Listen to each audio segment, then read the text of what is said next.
লোকে বলে বর্ষার পাহাড় নাকি ভীষণ ভয়ঙ্কর, আর তার উপর রাস্তা যদি হয় এতটা খারাপ, বা ধরো গাড়ির টায়ার পাঞ্চার হয়ে যায়, বা তোমরা একটা রাস্তায় অনেকক্ষণ যাওয়ার পর বুঝতে পারো যে এতক্ষণ ভুল রাস্তায় যাচ্ছিলে। বিশ্বাস করো, এই সব কিছু হওয়ার পরেও আমাদের জন্য এই রোড ট্রিপটা একটা অসাধারণ অভিজ্ঞতা দিয়েছে।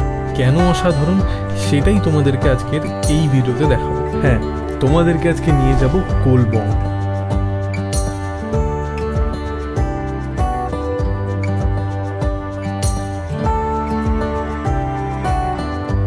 তাহলে চলো বেশি দেরি না করে শুরু থেকে শুরু করি।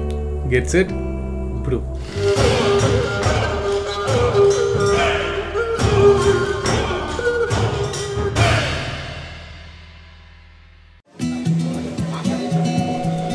প্রথমেই দলবল নিয়ে বৃষ্টির মধ্যে পৌঁছে গেলাম শিয়ালদা স্টেশন। উঠে পড়লাম দার্জিলিং মেলে। তো আমরা ফাইনালি এখন ট্রেনে উঠে গেছি। এখন 10টা 5-এ ট্রেন ছাড়বে। দীপান্বিতা এই টাকায় দিকে দীপান্বিতা, এটা গীতাঞ্জলি, ওটা সঞ্চারী, আর তোমার লাইট জ্বালিয়েছি নিজেকে দেখবে বলে সুগত, আর সৃজন যেতে পারেনি কারণ ওর অফিস থেকে ছুটি পায়নি, তার জন্য ওর টিকিট ক্যান্সেল করে দেওয়া হয়েছে। টিকিট কেটে নেওয়া হয়েছিল, বাট পরে ক্যান্সেল করে দিতে হলো।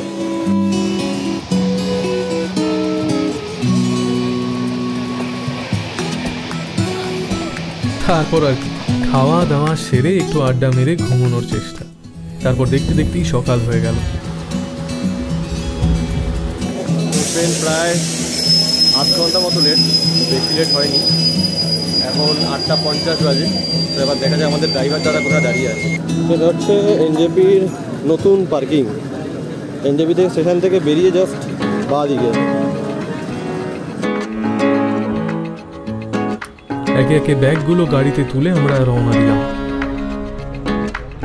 গন্তব্য কালিম্পংয়ের একটা অত্যন্ত রিমোট অ্যান্ড অফবিট ভিলেজ কোলবং। প্রথমবার দূর থেকে পাহাড়টা দেখার জন্য আর তর সইছে না। ওই তো অবশেষে পাহাড়ের দেখা পেয়েছি।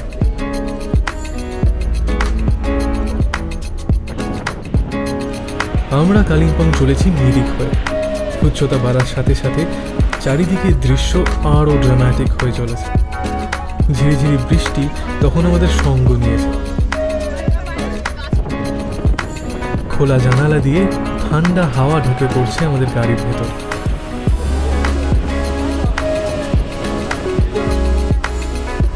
পৌঁছে গেলাম তিনলিং ভিউ পয়েন্ট।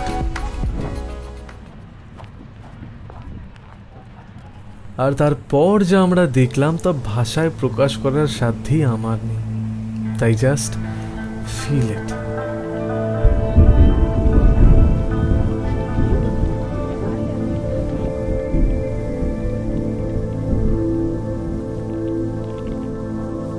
আমরা এখনই জাস্ট দাঁড়ালাম একটু ব্রেকফাস্ট করবো বলে তিনলিং ভিউ পয়েন্ট। তো এখানে আমরা একটা জায়গায় আসলাম আর কি। তোমার এখান থেকে জাস্ট ভিউটা অসাধারণ। তো আমি রেকমেন্ড করবো যে যারা পাহাড়ে নর্মাল টাইমে যাও, মানে শীতকালে সবাই পাহাড়ে যায় বেসিক্যালি, একবার না বর্ষাকালে আসো, বর্ষাকালে এসে দেখো এই যে এখানে যে হাওয়াটা দিচ্ছে, আমার গায়ের মধ্যে পুরো মেঘগুলো এসে লাগছে। আমি বুঝতে পারছি এগুলো অতটা ভালো বোঝা যাচ্ছে কিনা ক্যামেরাতে। এই একটা ঠান্ডা হাওয়া, একটু আগে বৃষ্টিও হয়েছে, মানে জাস্ট অসাধারণ লাগছে, অসাধারণ একদম। মেঘ, বৃষ্টি, ঠান্ডা হাওয়া আর এই সবুজে মোড়ানো ল্যান্ডস্কেপ, সব মিলিয়ে বর্ষার পাহাড় আমাদের এত কম সময় এত কিছু দিয়ে দেবে তা সত্যি আমরা আগে ভাবিনি। মনে হচ্ছিল যেন এই এক মুহূর্তেই আমাদের সমস্ত ক্লান্তি দূর করে দিয়েছে। জাস্ট 2 দিনের জন্য আমরা এসেছি। তো 2 দিনের জন্য মানে মনে হচ্ছে না যে 2 দিন পর যেতে ইচ্ছা করবে বলে অফিসে। আর ইচ্ছা করবে না অফিসে যেতে, আমাকে বার করে দেবে অফিস থেকে। 2-3 মাসের মধ্যে 2-3 বার করে যাচ্ছি পাহাড়ে, কিন্তু কী করবো, বার করে দিলেও বেরিয়ে যাবো, আবার পাড়া চলে আসবো বেরিয়ে গেলে।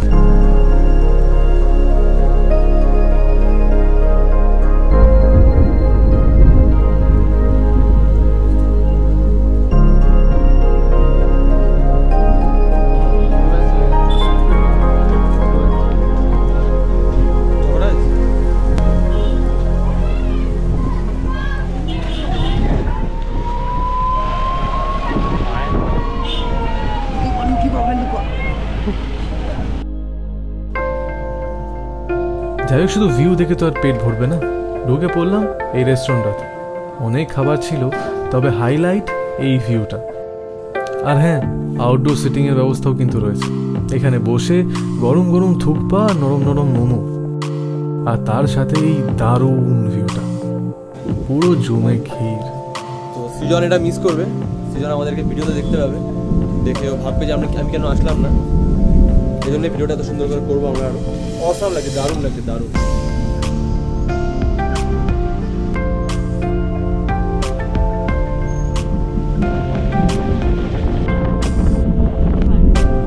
তারপর আমরা এই মেঘে ঢাকা রাস্তা আর বৃষ্টি ভেজা প্রকৃতির রূপ দেখতে দেখতে কখন জানি পৌঁছে গেলাম নেপাল বর্ডার।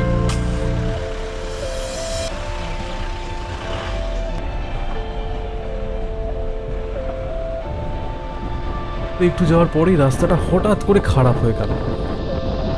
একদম এবড়ো খেবড়ো রাস্তা, অফ রোড।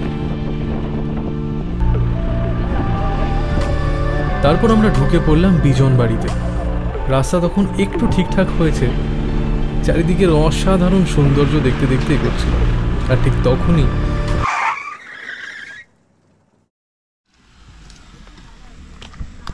क्या हुआ भैया? टायर ओ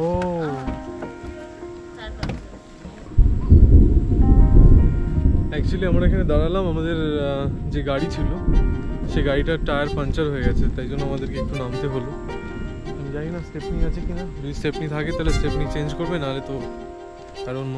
এখনও এখান থেকে প্রায় 20 থেকে 25 মিনিট লাগবে দিদিবাহিনী পৌঁছাতে। বলবো বাজে হচ্ছে 3টে, কখন পৌঁছাবো জানি না, বাট দেখা যাক। Just look at the view. Amazing, isn't it? কি করছিস? এই দেখো গাছ চুরি করলো।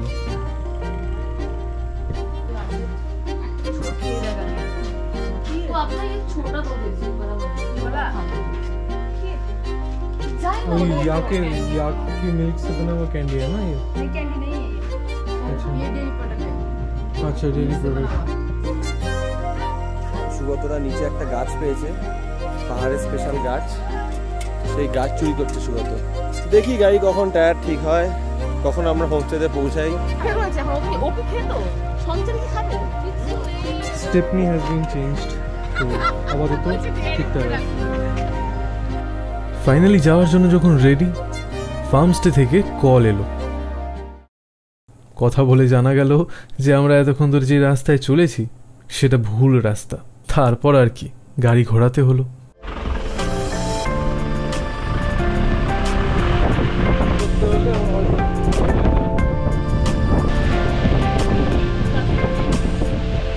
পাহাড়ের ঢাল বেয়ে অনেকটা নিচে নেমে এসে আমরা ফাইনালি পৌঁছে গেলাম।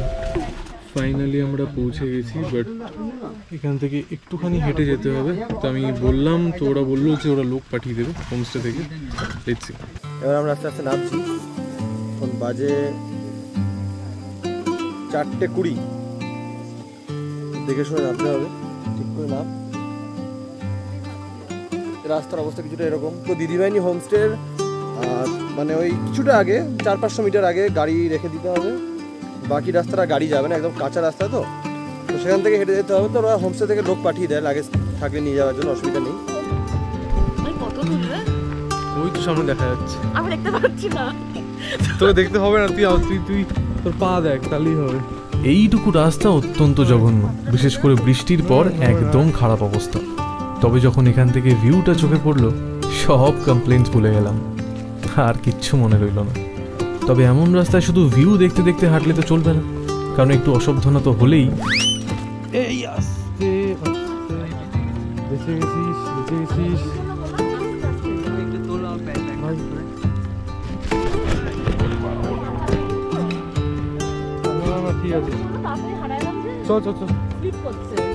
দেখলে তো কি হলো সুগতর সাথে। তাই পাহাড়ে এলে ভালো জুতো পরেই হাঁটাহাঁটি কর। যাই হোক, ফাইনালি পৌঁছে গেলাম দিদিবাহিনী ফার্মস্টে।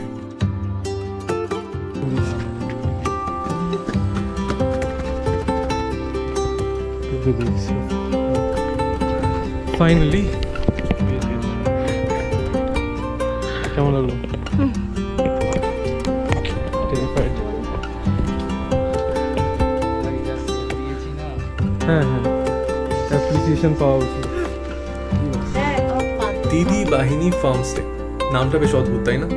অ্যাকচুয়ালি এই ফার্মস্টেটা অনেকগুলো লেডি মিলে অর্থাৎ দিদি মিলে চালান, তাই জন্যই এই হোমস্টেটার নাম বা ফার্মস্টেটার নাম দিদি বাহিনী ফার্মস্টে।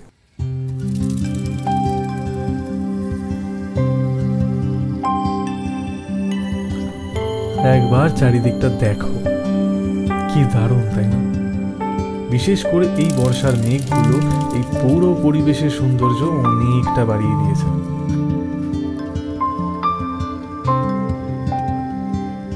যেদিকে তাকাবে সবুজ ধানের ক্ষেত, চারিদিকে ফার্মিং চলছে। এই ফার্মস্টেতে তোমরা থাকলে তোমাদেরকে লাঞ্চ, ডিনার আর ব্রেকফাস্টে এই ফার্মেরই একদম অর্গ্যানিক ফুড দেওয়া হবে। এরকম একটা দোকানও রয়েছে এখানে। চারিদিকটা অসাধারণ সুন্দর দেখতে, আর ডেফিনেটলি দেখেই বুঝতে পারছো এখানে হাত বাড়ালেই মেঘ ছোঁয়া যায়। দারুণ ভিউজ আছে, দারুণ ভিউজ আছে। তাহলে চলো ছোট করে একটু রুম টুরটাও দিয়ে দিই। এই হলো আমাদের ছোট্ট একটা ঘর।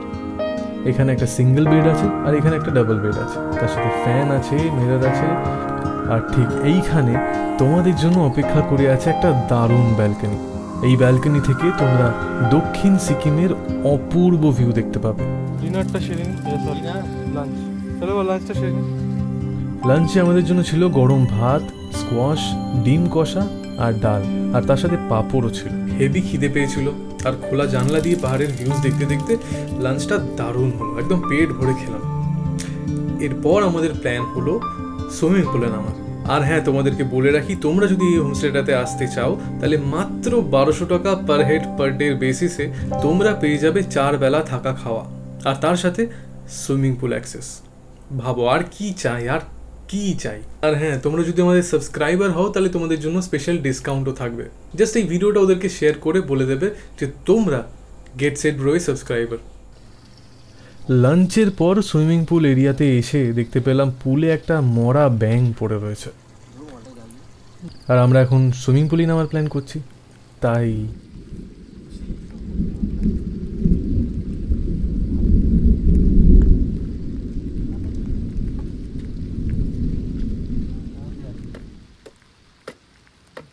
যাই হোক, অবশেষে ব্যাঙটাকে সরিয়ে দিয়েছি।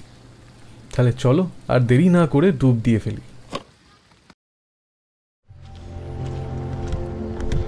আমরা এখন পুলে নামবো। বাইরের দৃশ্যটা দেখো,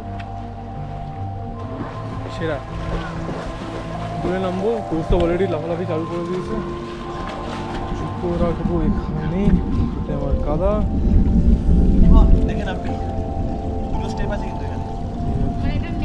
বুঝতে পেরেছি। আস্তে আস্তে উল্টো, হ্যাঁ সোজা হ, আস্তে আস্তে পার সামনে দে, দেখবি স্টেপ আছে, দেখ স্টেপ আছে কিনা আগে। আরেকটা স্টেপ আছে, আরেকটা স্টেপ আছে। আচ্ছা আচ্ছা,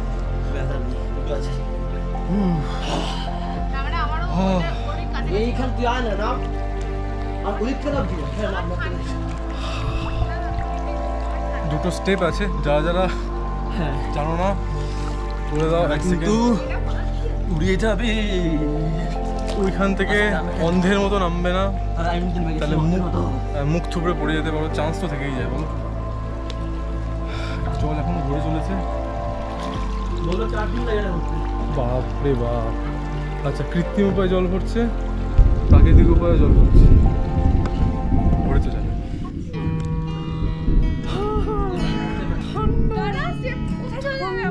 কোথাও যাবে না রে বাবা, কিচ্ছু আরেকটা আমি শেখ আজকে ওদিকে যাবি না, ওদিকে ডুবো আছিস।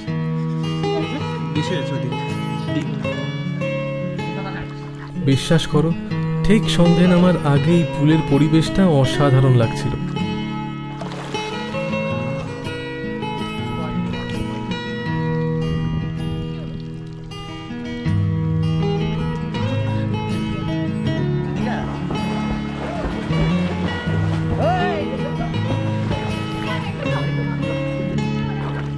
দারুণ তাই না? বৃষ্টি পড়ছে আর আমরা সাঁতার কাটছি। না, আমি সাঁতার কাটতে পারি না।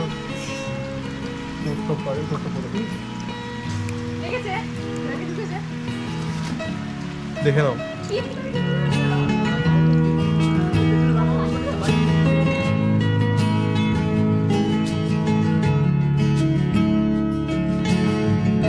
কালিম্পংয়ের শেষ প্রান্তে এই প্রায় জনহীন প্রান্তরে এই মেঘলা আকাশের নিচে ঝিরিঝিরি বৃষ্টির সাথে আমাদের এই বিকেলটা এক কথায় অনবদ্য।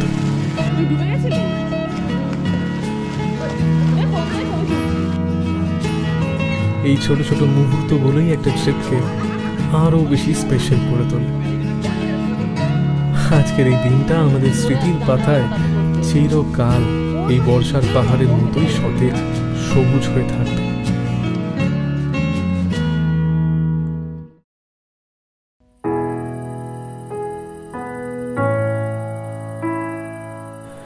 তারপর সন্ধেটা আড্ডা আর উনো খেলেই কেটে গেল। চলে গেলাম ডাইরেক্ট ডিনার করতে।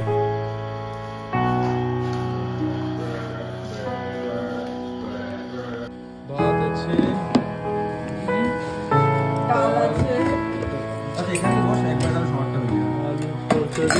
আলু চানা ওই স্কোয়াশ চিকেন, ওটা কি ওটা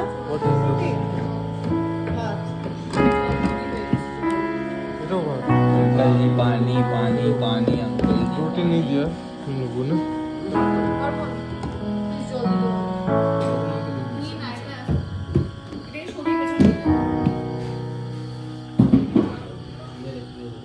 আচ্ছা, হঠাৎ করে খেতে খেতে কারেন্ট চলে গেল অ্যান্ড দাদা আমাদের জন্য ক্যান্ডেল জ্বালিয়ে দিল।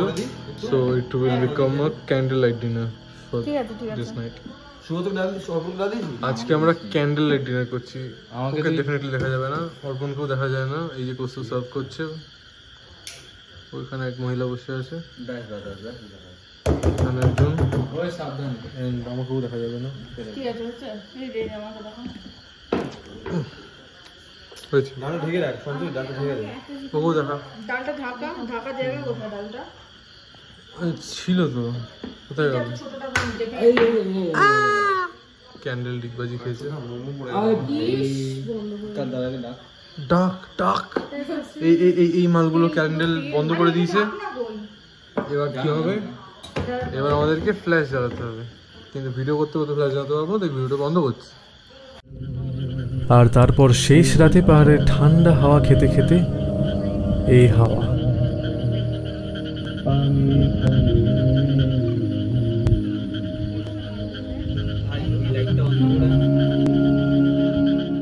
আসলে কি জানো তো, রাস্তা বা ডেস্টিনেশনের থেকে এই ছোট ছোট মোমেন্টগুলোই আমার কাছে বেশি প্রিয়। কারণ এই ছোট ছোট মোমেন্টগুলোই একটা ট্রিপকে অনেক বেশি স্পেশাল করে তোলে, অনেক বেশি মেমোরেবল করে তোলে। যাই হোক, আমাদের এই ভিডিওটা কেমন লাগলো প্লিজ জানিও, আর বর্ষার পাহাড় কেমন লাগলো সেটাও আমাদের কমেন্ট করে জানিও। আর যদি আমাদের ভিডিওটা দেখার পর তোমরা ঠিক করো যে হ্যাঁ তোমরাও বর্ষাকালে পাহাড়ে যাবে, তাহলেও জানিও, ভালো লাগবে। আর হ্যাঁ, ডেফিনেটলি সাবস্ক্রাইব করে নাও, কারণ আরও ভালো ভালো ভিডিও ওয়েট করছে তোমাদের জন্য। তাহলে চলো, আজকের মতো এইটুকুই, দেখা হবে আবার পরের ভিডিওতে। ততক্ষণের জন্য টাটা।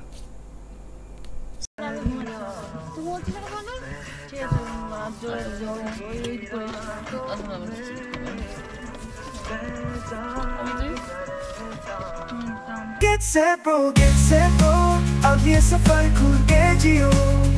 Get set bro, अब ये सफर खुल के जियो।